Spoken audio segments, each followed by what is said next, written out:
Carter, an ordinary office worker, was riding the bus home after work and watching a trailer for a major update to the game. The year was 2023, and with the development of technology, the quality of the game had improved, and the era of virtual reality games had arrived. Carter's lifelong game was Above Fantasy, or Above Fantasy for short. This game is less popular than those that came out around the same time. The reason is that the system of this game is so realistic that the difficulty level is quite high.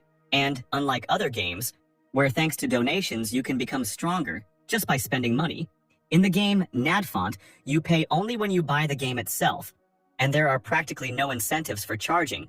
There is a thing in which you cannot become stronger if you do not have the skills. Meanwhile, Carter had already returned to his apartment and closed the door. He threw the bag off his shoulder and quickly ran to the game capsule. It was these conditions of the game that attracted the guy to it, because this game is no longer just a nerd, but already a mega nerd. The guy leaned against the capsule, hugging it and saying that he wanted the work to be finished as soon as possible. And today, the game is getting its first major update in 3 years, and the scheduled time for the update is midnight, and it was only 7 in the evening. The guy looked at his watch and thought that he needed to get ready for now. He pressed a button on the capsule's body, and its lid opened, revealing a chair inside. Carter, taking off his jacket, climbed into the chair and put on his glasses, closed the lid, and a multitude of game windows flickered before his eyes. The capsule reported that iris recognition was complete, and therefore access was granted. The game greeted the guy and told him to choose the character he wanted to play as, and many figures of people appeared in front of him. In the world of this game, you are treated as if you were dead, even if you only have 3 max-level characters with you. Carter had all 7 characters. However, he was about to approach a character who was not currently at max level. It was a figure of a guy in simple clothes. The character's name was Dio. He was level 10 and had no class. Carter touched the character and shouted that he chose it. This is the character that is used for inventory, and the guy took it specifically for storing items. With bright rays, the guy found himself in the middle of some square, and he had already become one with the character. The guy immediately opened his inventory and noted that a new class had appeared, and while he was organizing his items, he needed to collect items that would provide a level increase. The guy noted with irritation that there were hundreds of different items in his inventory. After a while, Carter ran his hand over his forehead and sighed with relief. He approached the NPC, the keeper of the warehouse, Tony, who was an old man with no hair and a long white beard, and thought about how he only had the storage of the village of Evra left. Organizing the inventory took a long time because the items were so mixed up, and the guy asked Tony to open the subspace. Tony replied that they hadn't seen each other for a long time, and that the fee for using it was 1 silver coin. In this game, the system is such that the fee for use increases proportionally to the level. This is also the reason why players keep the character with the inventory until level 10. Carter, looking through the inventory, finally found what he needed. He extended his hand, and it calmly dived into the game window. He pulled out his hand and pulled out a lichen kukri knife and said that he needed to give it to another character. Looking over the inventory again, he asked why he had put all this junk in his inventory. Suddenly, the game displayed a notification that in 15 minutes, the server maintenance for a large-scale update would begin. The system warned the players that they needed to exit the game to a safe place, and Carter exclaimed in surprise that he had spent 5 whole hours organizing. The notification from the system disappeared, and the guy thought that he would deal with it when the time came. This was the village of Evra, for which the appropriate level is 100, and as long as you don't go beyond this base, you will be safe even at level 10. Carter continued organizing while the system warned that a major update would occur in 5 minutes. But suddenly the game glitched, and the color of its notifications changed to red instead of blue. And then suddenly there was a bright flash. The guy had his back to all this, and therefore didn't notice anything strange. And the game displayed a message that a system error had occurred and that it was no longer possible to send messages. Soon Carter finally finished organizing his inventory and exclaimed that he could do it now. As he stretched, he thought about how hard it had been for him to have to fiddle with this. But suddenly he began to look around nervously. He wondered why he hadn't passed out. Could it be that the verification was delayed? But that can't be because there were no notifications. He thought that he should log out of the system directly then. The guy put his finger up and shouted, calling the system. A system window appeared in front of the guy, but it was full of interference. He looked at the corner where the logout button was usually, but now it was gone. So how was he going to log out now? The next moment, the guy suddenly realized that all the feelings became brighter.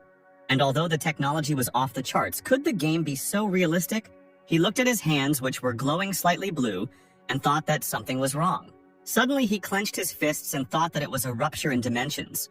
And then he quickly started running, thinking that he needed to go there, to the only place in this game where he could play with others. The very place where you can meet other users. When he got there, Carter found only some kind of arch and the rest of the space was empty.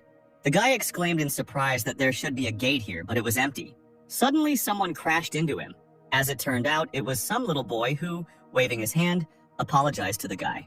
And then he asked him why he was standing, to which Carter could not find an answer, but only stood uncertainly. He looked at his hand again and thought about how the feeling of the collision had been so clear.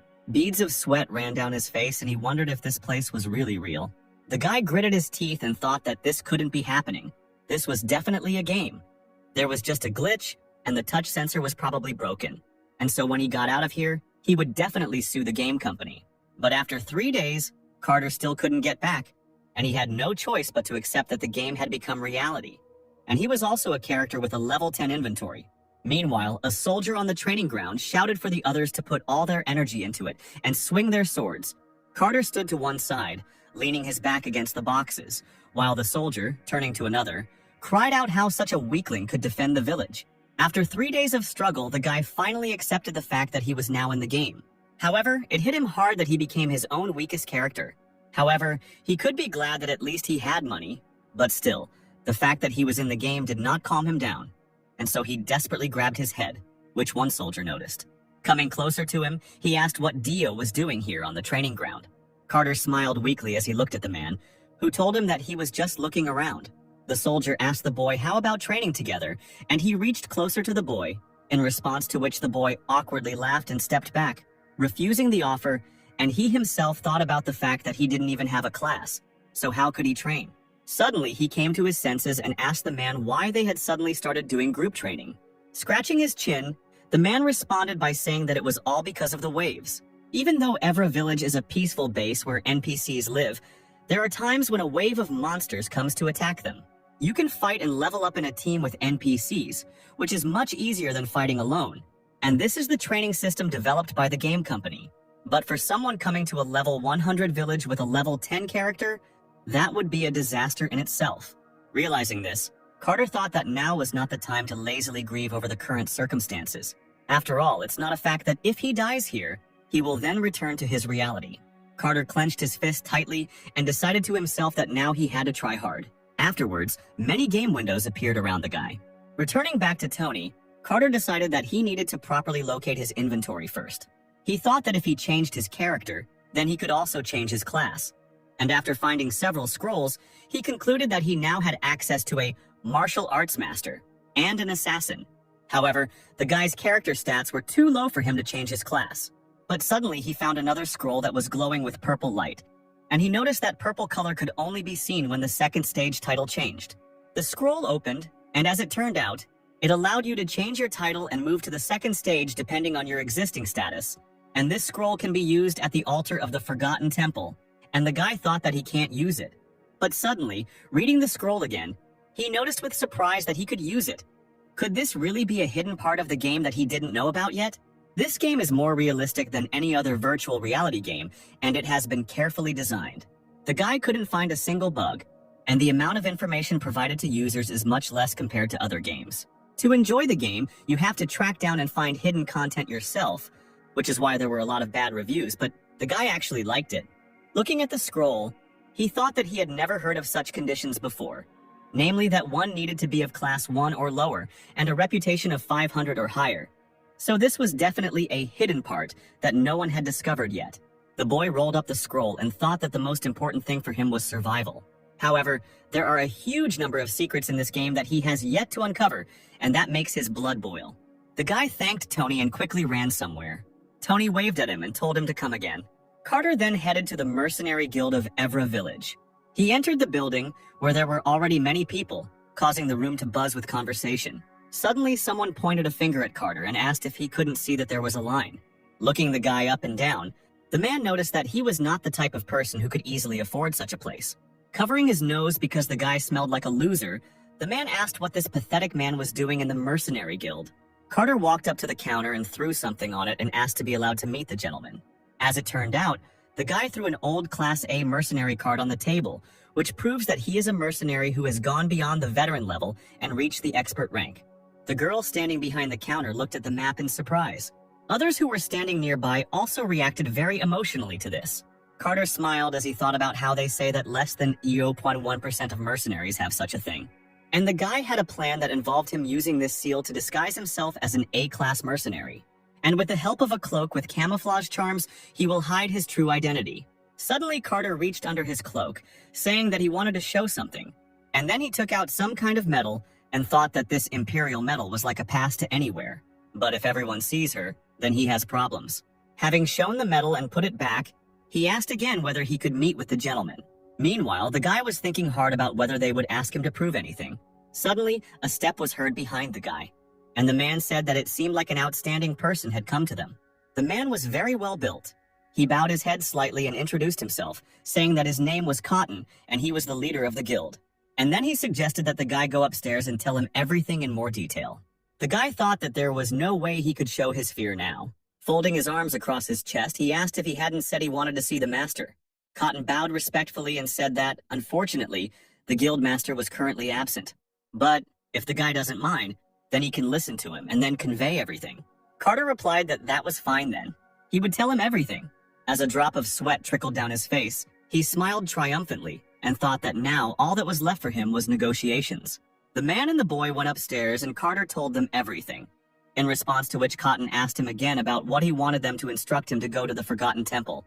Carter replied that everything was correct and that there were no other conditions. Scratching his mustache, the man thought about why he would ask an A-rank mercenary to do such a thing. And then he said that he needed someone to accompany the priest, but all the mercenaries were already busy. The guy smiled and replied that he could do it. And then he said that he didn't need any reward for this, he just wanted to get to the temple in comfort. Hearing this, Cotton, somewhat taken aback, asked the boy if he really wanted to participate as an escort object. The guy replied that things weren't quite like that, and if something dangerous happened, he wouldn't sit idly by, and then he thought that if he said that, it would be hard for the man to refuse him. They don't need to prepare additional rewards, and from the guild's point of view, as the fighting force increases, the risk of failure decreases. Folding his arms across his chest, the man smiled and replied that he understood and that it was possible. Carter thought happily that he had succeeded, and the man said that they would also notify the client of the changes, and then asked him to fill out a request form. The guy signed a mercenary request contract, and the system informed him that a quest would appear soon. Cotton checked the contract, and then he said that everything was fine and the client would be happy too. And now the guy could go, and tomorrow morning he should come to the north exit. Carter turned and waved his hand in thanks to the man.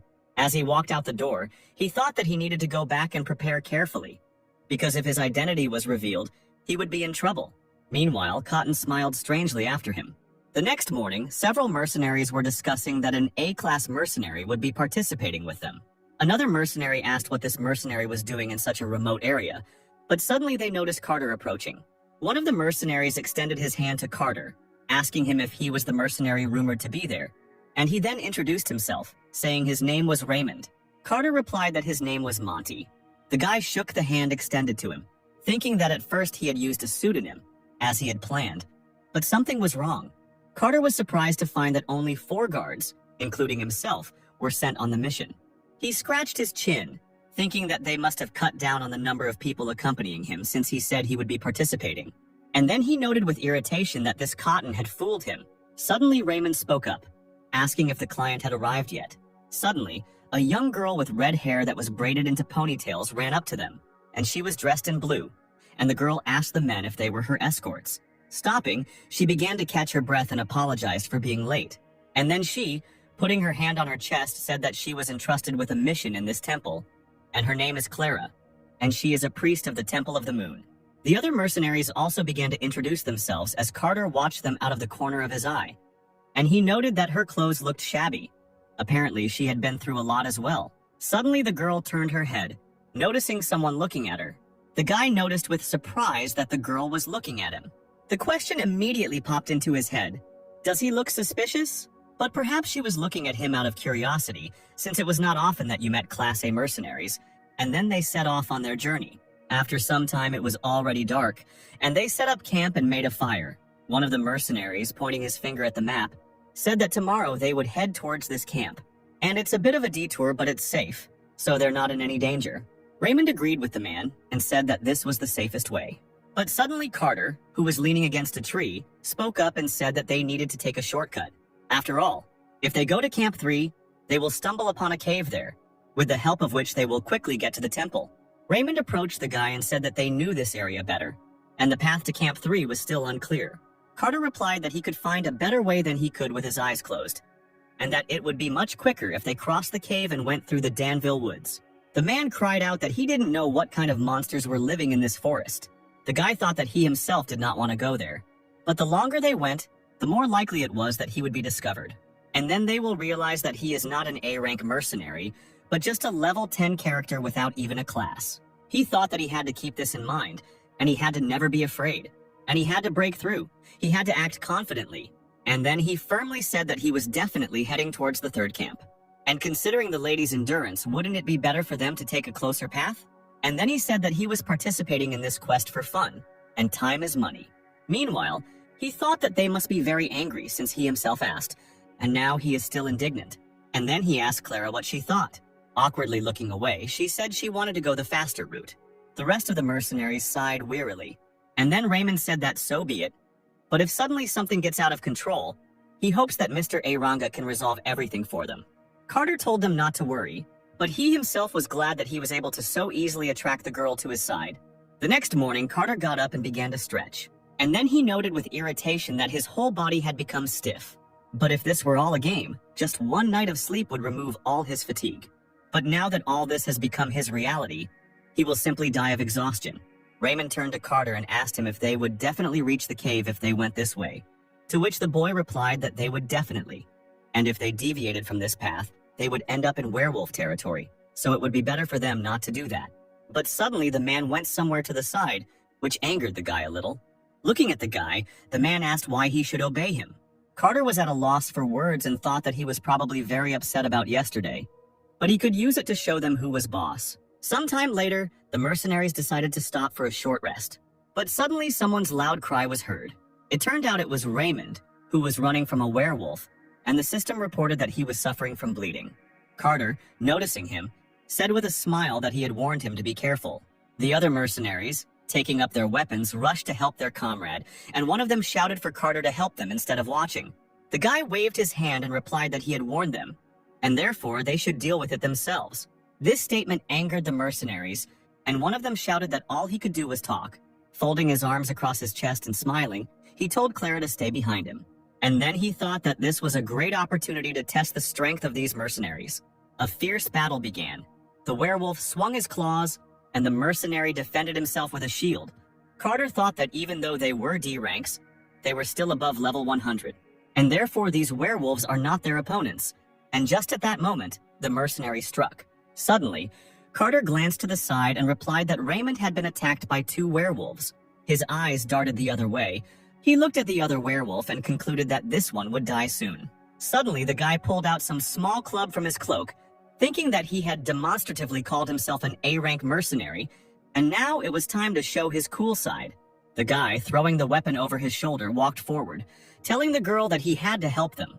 Suddenly, something hit Raymond on the arm, and Carter thought that these mercenaries had enough skills to catch 1 or 2 werewolves. However, if you don't have this skill, it will be difficult to finish the game without getting hurt. And as it turns out, it was him who hit the man on the arm. Carter walked past another mercenary and told him to retreat. The mercenary, confused, asked what the guy was talking about. Raymond turned around and asked the guy if he really decided to join when they had already caught everyone. And then he noted that being an A-rank mercenary wasn't that difficult back then. Carter replied that it must be them. And suddenly the eye of one of the werewolves lit up with a bright red flash. And suddenly something in this defense changed. It became even more frightening and wild. A huge shadow loomed over Raymond, causing him to freeze in fear and ask what was happening. Meanwhile, another werewolf hit the shield of another mercenary. From this blow, the shield broke into 2 halves, and the mercenary cried out that it was dangerous and they needed to retreat. But suddenly Carter hit the werewolf on the head with a sharp movement of his hand with his weapon, and then he told the man to step aside. Meanwhile, the werewolf, shocked by this blow, stood and looked at the sky, while stars circled around his head. And then the huge carcass of this beast fell to the ground with a loud sound. The mercenaries looked at the werewolf's body in surprise, because in their eyes the guy defeated him with one blow. However, this trick uses the characteristics of magical beasts. The beasts enter a state of frenzy just before death, and in this state, their physical abilities are increased, and a certain amount of damage is negated. And the solution that the guy used against such a magical beast was to use a calming plant. The boy hit his palm with the weapon, thinking that he had applied this plant to the weapon, and therefore he had managed to overcome rabies. Suddenly, he walked forward and told everyone else to step back. And since the guy remembered all the monster's habits, the difference of 100 levels no longer matters much. The werewolf attacked the guy, but Carter anticipated each of his blows. The first attack with claws goes from right to left. You need to dodge the second attack. When the distance increases, you need to attack head-on. The boy jumped up as the werewolf reached him, thinking that something like this would make the werewolf turn its back. After a blow to the head, the opponent cannot stay on his feet, and this lasts about 5 seconds. And then you can strike absolutely any blow. Raising his hand with the weapon up, Carter with a sharp movement hit the monster in the stomach. And then he struck the monster in the head, causing the monster's head to fall back and blood to spurt out like a fountain. And the next second, the werewolf's body fell to the ground, and the guy stood on it with one foot, while blood flowed down his weapon. He thought with a smile that by the time the werewolf came to his senses, he would already be dead, but he was able to put on a whole show. If the werewolf had been in a normal state, he wouldn't have been hurt, because the guy wouldn't have hit him. While Clara was healing the wound on Raymond's arm with her powers, Carter thanked her and said that he was indebted to his employer, to which the girl replied that everything was fine, because it was her job. Carter asked Raymond how he was feeling. Putting his hand on his chest, he said that it was his fault that he had chosen a dangerous path, and then he apologized. Awkwardly looking away and placing his hand on his head, the man replied that everything was fine, and it was his fault too. The other mercenaries were discussing amongst themselves that even if the guy was a bit rude to them, his skills were acceptable and he himself wasn't that bad. Carter thought with pleasure that everything was going according to his plan, and he had managed to earn the gratitude, respect, and trust of the mercenaries. After some time, the team had already reached the cave, and Raymond said that everything was as Monty had said, but he had never thought that there could be a cave in such a place, and therefore, as expected, they should have listened to him right away. Carter replied that absolutely anyone could act as a guide, to which the man told him not to be modest. Raymond said that after completing the mission, he wanted to have a drink and listen to the guy's adventure stories. And the other mercenary asked him to tell in more detail how he got the Imperial Medal. Carter thought that he didn't want them to trust him so much, and he said that it was not time to rejoice yet. And then he said that this cave is protected from monsters, so they can stay here for the night. And then he suggested that the mercenaries determine the order of the night watch on rock, paper, scissors. After some time, Carter himself turned out to be the loser. He sat down on a stone and thought that everything was going very well, and he even won the trust of the mercenaries. If there's one thing he's worried about, it's a major update to the game. He has raised 7 characters to the maximum level and knows the game by heart, but this knowledge can become useless in an instant, so you must always think and act even in the worst-case scenario. While everyone else was already asleep, the guy lay down on his sleeping bag and said quietly, convincing himself that he could handle it.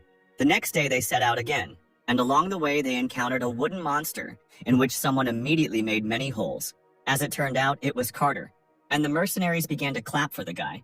And Raymond admiringly remarked that this was amazing, because the Ents were falling helplessly. The boy smiled and looked at them, thinking that it was all because he used the herbal cure for the plague that he had invented while he was the owner of a max-level alchemist character. And then he thought bitterly that he would regret the experience he had before. And the system reported that all experience points would be cancelled because he had not changed his title. After some time, something suddenly attacked the mercenaries. However, the mercenary managed to protect himself with a shield, and Carter thought that there were creatures that would attack even if the medicine was sprayed on them.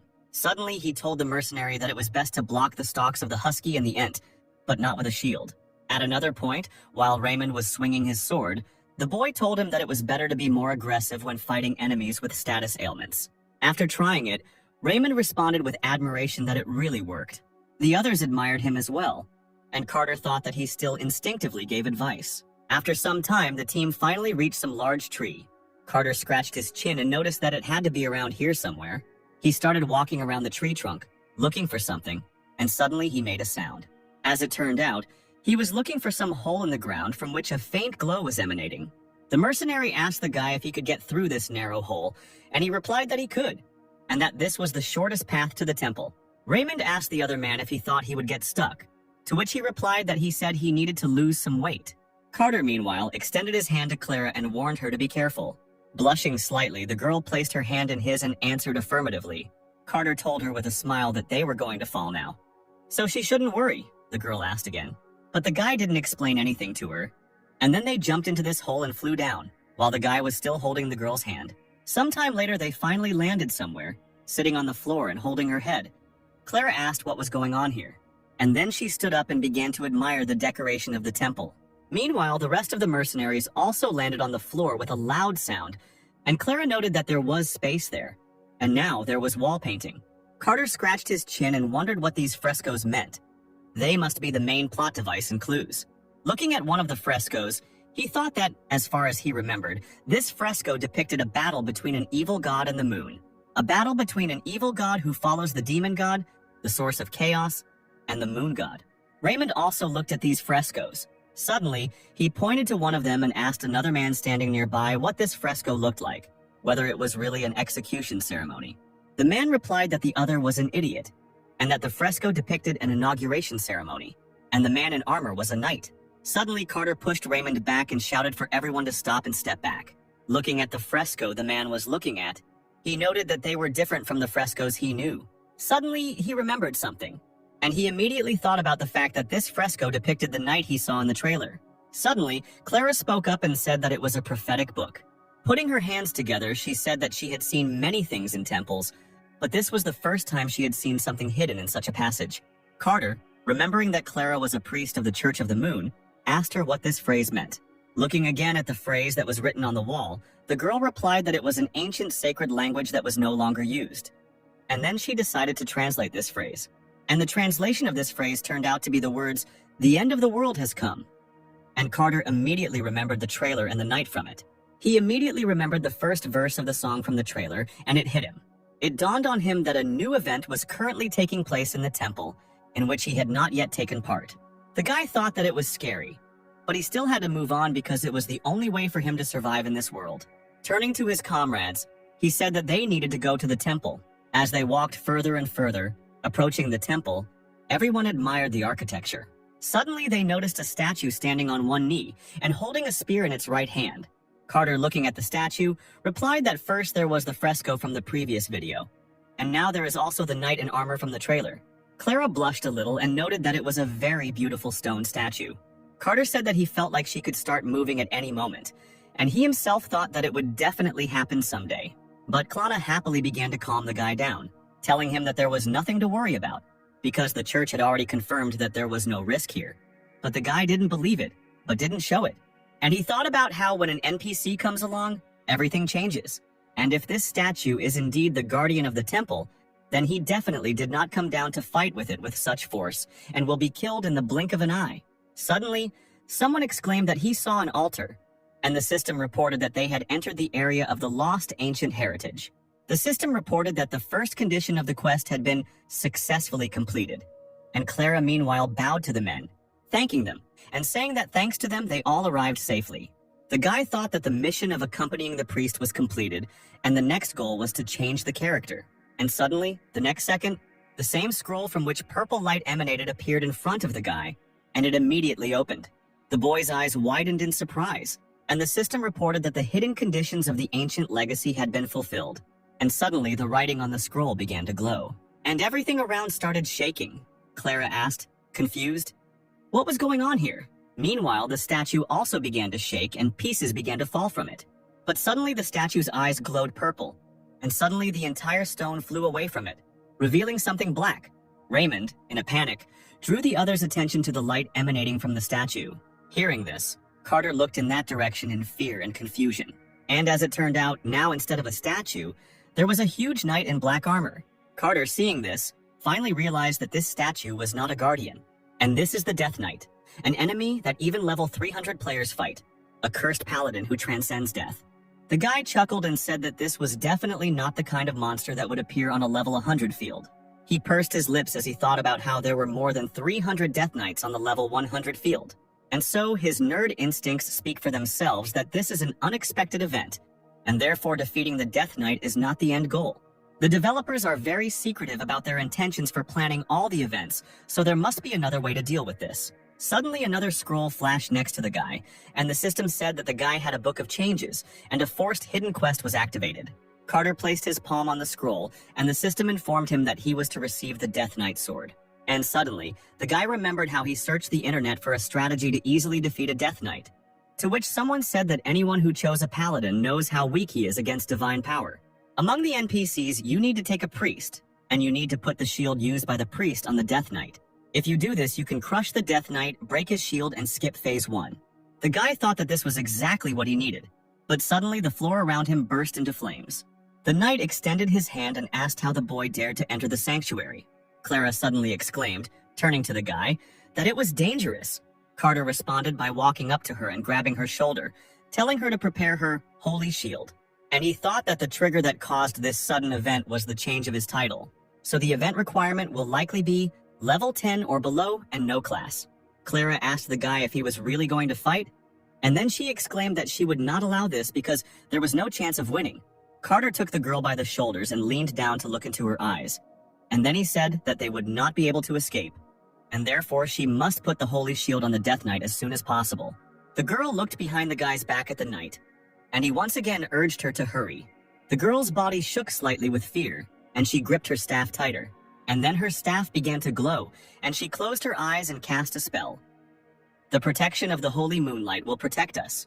And then she waved her hand and pointed the staff straight towards the knight. Suddenly Carter placed his hand on the girl's hand, and the light coming from the staff changed slightly. And then he cried out that it was time, and Clara called upon the holy shield. Multiple light chains surrounded the knight. A shield appeared around him as the chains bound him, and the girl exclaimed that it had worked. Carter, looking at the girl, thought that it was surprising that she used the shield as a rope to hold him. But suddenly the guy said that it was too early to relax. After some time, the holy shield fell, and the knight's sword appeared above his head. The knight lowered his hand down, and his palm glowed with purple light. Carter smiled slightly and thought that the first stage had been completed, all thanks to his strategy. But now the second stage comes, and many swords rise into the air above the knight's head. These swords suddenly fell to the floor, sticking into it. Clara screamed again that it was dangerous. But suddenly, Carter shouted out his question about whether she wouldn't recognize him. Suddenly, the system reported that the conditions were met, and the knight's eyes glowed yellow. The guy thought that in any game, the Death Knight is an ordinary opponent, and therefore the Death Knight's business is allowed. The system reported that dialogue had been activated, and Carter thought that if he told a story related to himself, then maybe he could move on to the second stage. He noted out loud that these were all clues to the quest. They were all in the trailer. Mistress Dark, the golden armored paladin shown in the trailer. She waited for the carrion, who had gone to get reinforcements. However, Pavel never returned, and Dark became a Death Knight, and Pavel, who did not return, turned into a wandering ghost. And this imperial medal that can be obtained by catching the ghost indicates that the line continues. Suddenly, Carter cried out, calling for Mrs. Dark. Holding out his hand with the medal on it, he said that the mission was accomplished. The knight stared at the medal in silence. And then she approached the guy, dropping to one knee. And then she praised the guy, saying that he did a good job. Carter noted that he had succeeded, and they recognized him as an ally. The system reported that the boy was able to find out that the Death Knight was Adelia Dark, a holy knight of the ancient Holy Kingdom. Adelia said that a lot of time has passed. She was defeated and lost her god. The wait lasted forever, and many comrades died, and she began to list names. However, Carter could not hear a single name, as if the noise had been deliberately added. Looking at the medal, he thought that it seemed that not all the conditions were met. He began to think actively, trying to understand what else he might have missed. Meanwhile, the knight raised her sword in front of her, from which bright lines of light emanated, and she said that it awakened forgotten hope. And then she swung her sword sharply. The sword landed right on the guy's shoulder, causing him to flinch, and he thought that it looked like the inauguration ceremony shown in the fresco. Suddenly, he remembered the words from the trailer. "You will blossom even in war." It looked like a flower. The guy dropped to one knee, thinking that all the clues were in the trailer, but something was missing. Based on the lyrics of the song, could it be that Dark is not only waiting for factions and reinforcements? Could it be that she is waiting for the one she loves? He thought that the event had already been triggered, which meant that he now had a clue, and therefore he must understand if there is something here connected with the person she is waiting for. He suddenly remembered that he had an A-rank mercenary card, and it was from the Tantu Temple. that was connected to the ancient royal family. And this is no coincidence. As the update progressed, existing items found new uses, and he already told Dark out loud that, although she was cursed to become a Death Knight, someone else was waiting in the body of the undead. And then he held out his hand with the card and asked her if it belonged to her. Suddenly, Dark shuddered with her whole body and took a step back. Her sword fell from her hands. The system reported that Adelia's expectation was satisfied, and she earned the right to reach the path of truth. And suddenly, the armor on her body began to crack, revealing her skin. Her eyes were still black, but her light hair and fair skin were showing through. She asked if he still loved her, even if she thirsted for blood, even if her skin rotted and dried out. She fell limply to the floor, and the guy thought irritably about how he was supposed to know. Dark said that Carter saved her between the light and the dark. His spirit makes her tremble. Carter told her that he was not the one she was waiting for. Handing her the map, he said that he was just a messenger who had brought his things. The woman sadly replied that she knew. She reached out to the map with shaking hands, one of which was still shackled by armor. She touched it, and suddenly there was a bright flash and she asked for her man to be sent to heaven. She, pressing the card to her chest and getting rid of the dark armor, smiled and said with tears in her eyes that he was her flower, her son, and her truth. Suddenly the system reported that the story of the fallen paladin was complete, and the reward was the sword of the place of the ancient dead. The reward attribute was the energy of life. The system reported that the user's state was changing as new characteristics were added, and suddenly the guy's entire body turned into static. He looked at his shaking hands, which were pixelated, and suddenly there was a bright flash. Suddenly, Carter, lying on the bed, opened his eyes. Standing up and looking around, he discovered that he was in his room. Smiling nervously, he said that it was all a dream, because a game can't become reality. Suddenly, he remembered everything he had done, and the smile fell from his face. Looking at his hands, he wondered if he was sad to go back. But suddenly, he woke up again from someone's loud scream. As it turned out, it was Clara who later asked how the guy was feeling. Clutching his head, the guy noted that this was not a dream after all, and the girl shouted to the others that Monty had woken up. The mercenaries immediately ran to the tent where the guy was. Some fell on their knees before him, but they were all very worried about him, and now they were glad that he had woken up. Carter, annoyed, thought that those guys had run away as soon as the Death Knight appeared, but he only said that he was fine. The mercenaries left the tent, allowing the guy to rest alone. Suddenly, an icon with a new sword appeared above the guy's head, and he said that it was the first time he saw a detailed item, and why did it have such special restrictions? He thought while sitting on the ground that this was expected, but there were too many changes. He could only find out that the core of this update was the ancient Holy Kingdom. Carter swore under his breath. He thought that he had never imagined that his advantages would end like this, and since his life now depended on it, he needed to be more careful. Carter stood up and walked out of the tent. Clara, noticing him, asked him again how he was feeling, to which the guy replied that he was fine. And then he told her to take the mercenaries and complete the mission, and he had some business at the altar. Arriving at the altar, he took out a scroll from his inventory. Opening it, he thought that there was no longer any need to doubt. The system reported that the title is being replaced. Suddenly, he felt the very energy that the Death Knight had instilled in him, and suddenly he saw the sword she was using. Small lightning bolts ran from the scroll, and the system reported that the replacement was successful, and now his title was General. The system notified him several times that his level had increased, and the guy thought that experience points from the monsters he caught were accumulating, and he noted that this was the first time he had heard of such an increase. Looking at the specs, he noted that it was a normal level, so was he overdoing his expectations?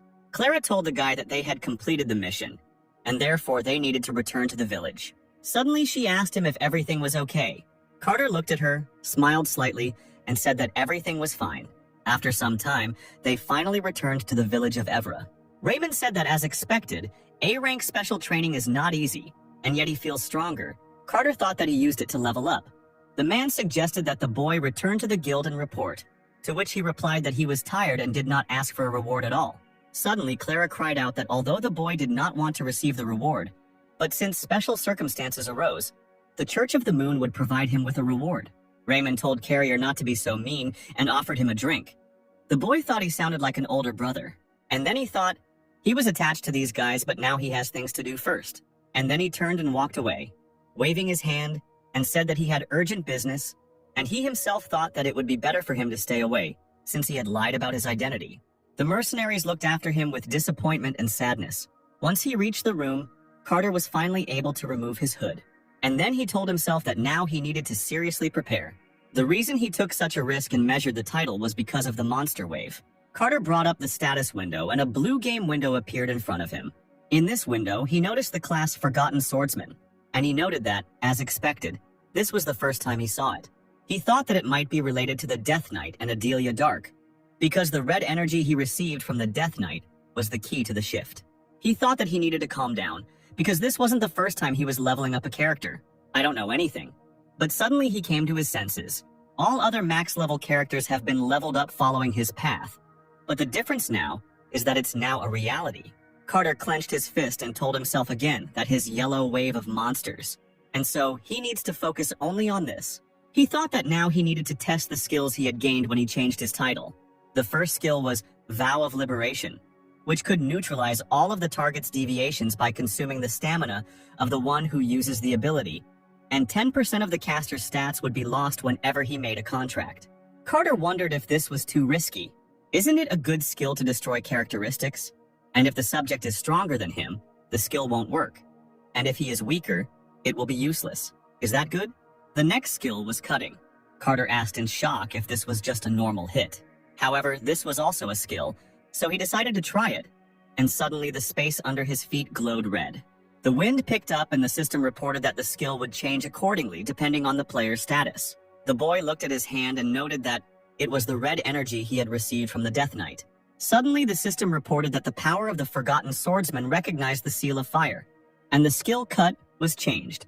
Opening his eyes again when everything had become quiet, Carter saw a window in front of him that talked about the Firegrass technique. The guy thought that this was incredible.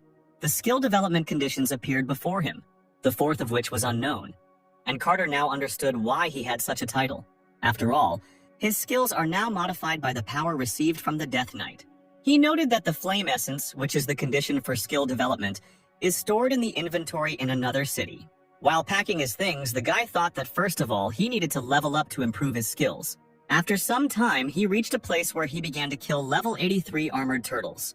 He remembered that these monsters were big, but slow. Suddenly, the turtle struck with its big paw, but the boy dodged and struck with his sword, thinking that if he dodged and aimed at weak points, the difference in levels would be easy to overcome.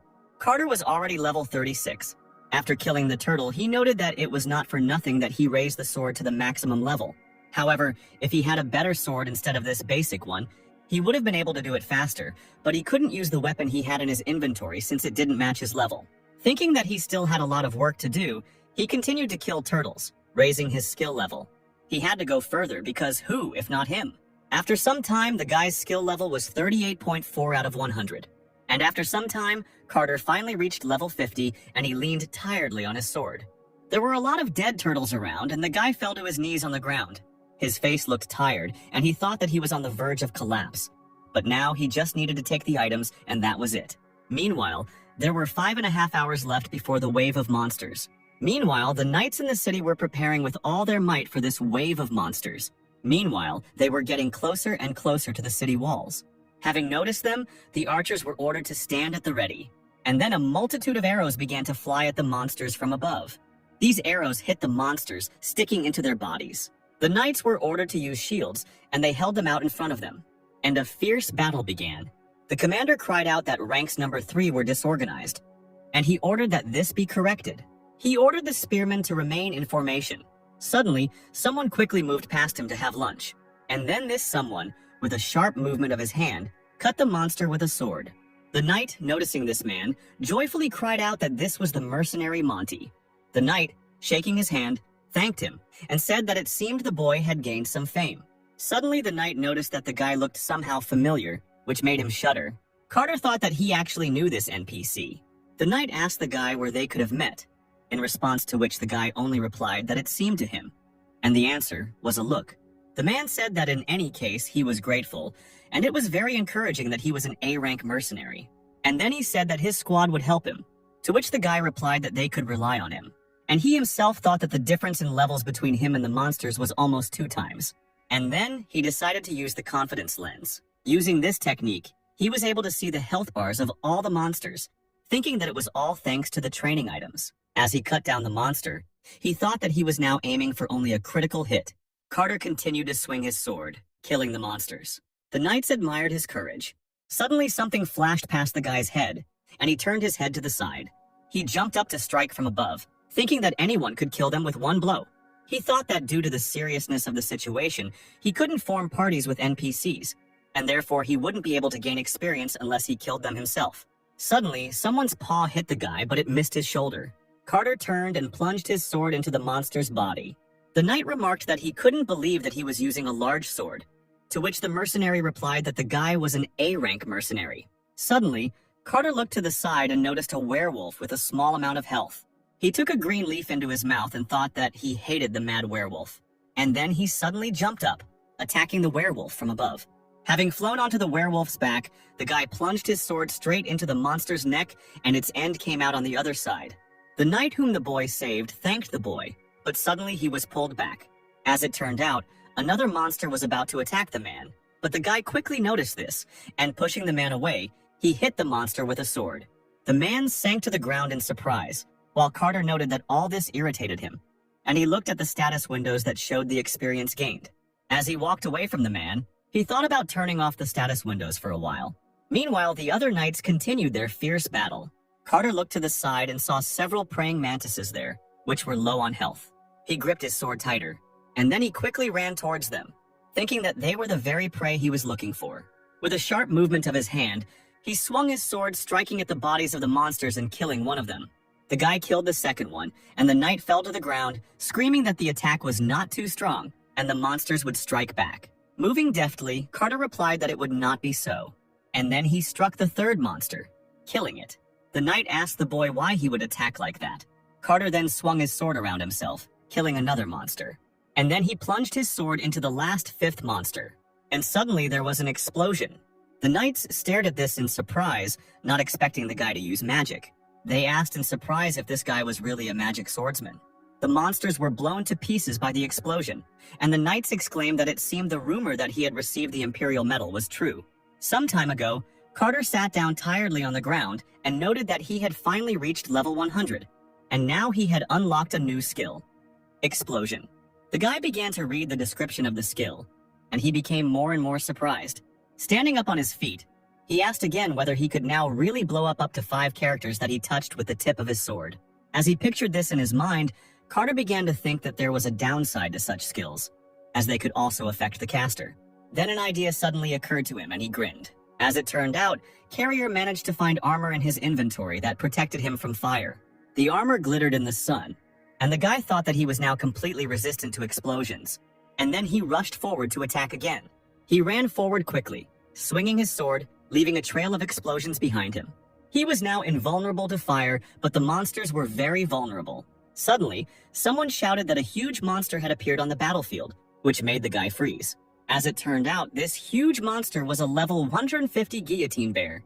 The bear growled loudly, and Carter thought that he was much higher than the average level of Evra village, so it was better to leave it to the guard troops and avoid the mercenaries. But suddenly the knights cried out that they must leave this Monty. The guy awkwardly said that such special treatment was unacceptable, and then he still stepped forward and stood in front of the monster, saying that he was going to catch him anyway. The bear quickly rushed forward, raising his paw to strike. Having reached the guy, he struck with his huge paw at the place where the guy was standing, but he managed to dodge by jumping away. Then Carter swung his sword, slicing open the beast's face, sending blood spurting out in all directions. Suddenly the monster froze, and Carter thought that it might seem like this monster was attacking recklessly, but it also had habits. The bear then rushed forward at the guy again, but he dodged again, noting that since the skin was thick, the damage from the explosion was small. Carter began to run away from the monster, thinking that in order to prepare for this, he had focused on agility. Suddenly, he turned sharply, and again he ran forward while the bear chased him, thinking that he needed to jump into the crowd of monsters. Bursting into the crowd of monsters, Carter began to swing his sword, sweeping them out of his way. He thought about the monsters chasing him, not realizing that their blood was being shed in vain. Suddenly, the guy turned around sharply and started braking. And as it turned out, he had a small bottle in his hand, and he said goodbye to the bear with a smile on his face. And then he threw the bottle at the bear, causing it to shatter into pieces and the liquid to fly in all directions. The bear looked at his paws in confusion, and Carter suddenly screamed sharply, using his new ability. And suddenly the bear's entire body was on fire, causing him to scream in pain. Carter watched this action with a smile. The fire disappeared and the bear began to fall to the ground. And then he fell to the ground with a dull sound, raising dust, and the knights cried out joyfully. The monsters that sat in the forest, hiding from the sight of people, were very frightened. Carter then jumped high into the air again, charging at the crowd of monsters, and he cried out that art was an explosion. Sometime later, a cart was slowly driving along the road. Suddenly, someone stopped the cart and said that there would now be a short inspection. The man walked further, looking into the cart, and it seemed he recognized someone. As it turned out, Carter was lying in the cart, sprawled on the hay. The man happily said that he had heard of his activities in the village of Evra, and then he asked him if he was heading to River North. And then the man said it was an honor to meet him and he looked forward to the next time. And Carter waved his hand awkwardly and laughed. The cartwheel hit the ground and the system announced that they had entered the Paramount Plane. Sitting in the cart, Carter thought that it seemed like just yesterday he had no idea how a level 10 personnel could survive. And now he had already reached 80. He called up the skill development conditions window again, and thought that choosing explosion was the right decision.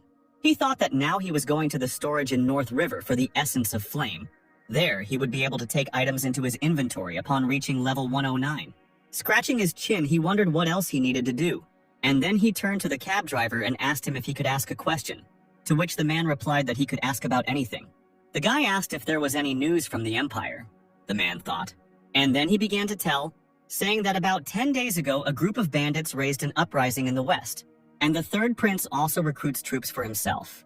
Carter thought that he remembered going through this quest with another character, and that he might have established a relationship with the third prince of the empire. The cabman said that where they were going, the number of missing people was increasing, and the Lord was having a hard time. Carter pulled out a silver coin and thought that it seemed like the plans were a little off. He thanked the man for the information and gave him a coin, and then he asked him if he could give him a lift somewhere. Carter climbed out of the wagon and removed his hood, noting that he found it frustrating having to hide his identity, and then he began to look into the distance at some plane. Carter thought that this place reminded him of some kind of hidden quest, and he thought of the cave he had reached, that it was a slave trader's cave in the mountains of Tyre, bordering the plains. Hiding in the bushes, he thought about how they were the reason people were disappearing in the North River area. He looked to the side, thinking that he was not going to get rid of them because of a special sense of justice. His goal is the elixir of agility, which can be obtained by defeating the boss. Carter pulled the hood back over his head. Meanwhile, at the entrance to the cave, two men were talking. One said that it seemed like the deal had gone very well. Another replied that he could then take a break when he was finished. The first man replied that of course they could, while Carter watched them from below. Suddenly, he took out a rope. The man shouted that they should have fun today. Suddenly, a rope began to wrap around his neck, and suddenly this rope pulled him back. And then Carter jumped out of his hiding place. With a wave of his hand, he pulled the rope, and the man around whose neck it was tied fell down from the dais. The other man turned around and shouted to his comrades that there was an invader here. But suddenly, Carter rushed forward and, swinging his sword, struck the man, causing a fountain of blood to gush into the air. The man's lifeless body fell to the ground, and the boy thought with surprise that the average level of these men was 50, and therefore he didn't even have to use his skills. Suddenly, something caught his attention behind him. As it turned out, there was a cage behind him, in which sat a small bird. Carter walked closer to the cage and opened the door, and the bird immediately flew out of it. Looking after her, the guy said that they had to be careful, and the system notified that the guy had entered the slave trader's hideout. Meanwhile, there were several more men sitting in the cave, and one of them asked why these picky slave traders were so generous. Another man, holding a mug of alcohol in his hand, replied that it didn't matter, but the main thing was that they were getting a lot of money. Then the first one asked whether the people from North River couldn't find them, whether it was because they were so well hidden. The second one replied that the other should not worry.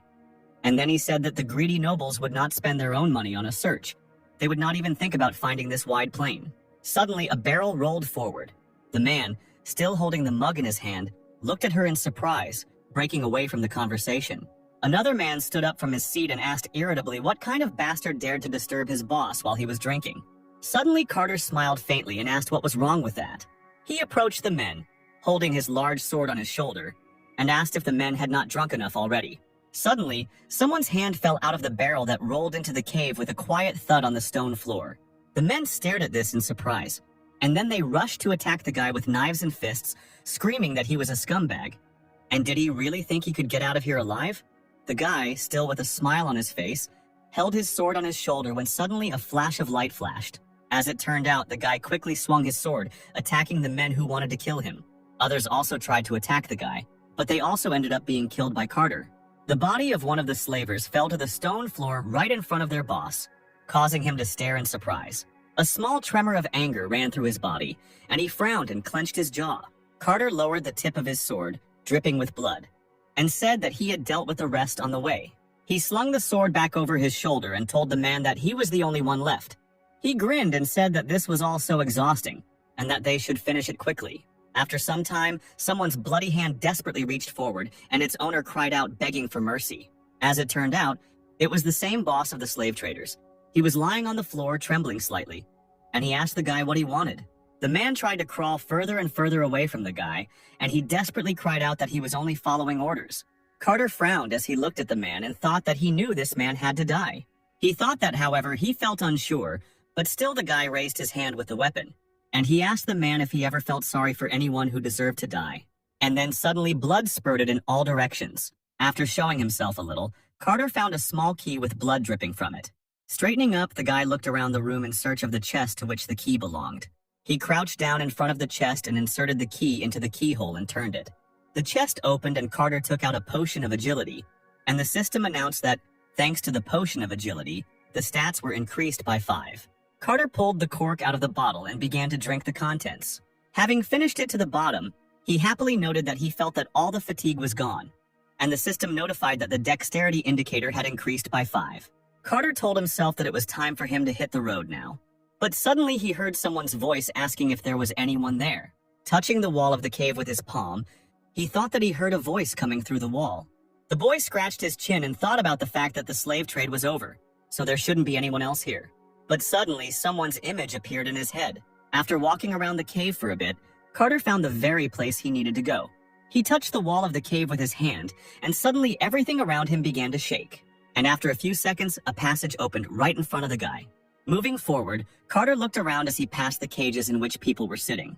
These people were unusually thin and weak. They could hardly hold their heads up. They were dressed in some kind of rags, and looked more like the dead than the living. Covering his nose and mouth with his hand, Carter noted that it was very difficult to watch, even though he had seen it in the game. He thought that if he had seen this for the first time, it would have been difficult for him to just leave. As he walked further, he remembered that there was another wooden door ahead inside.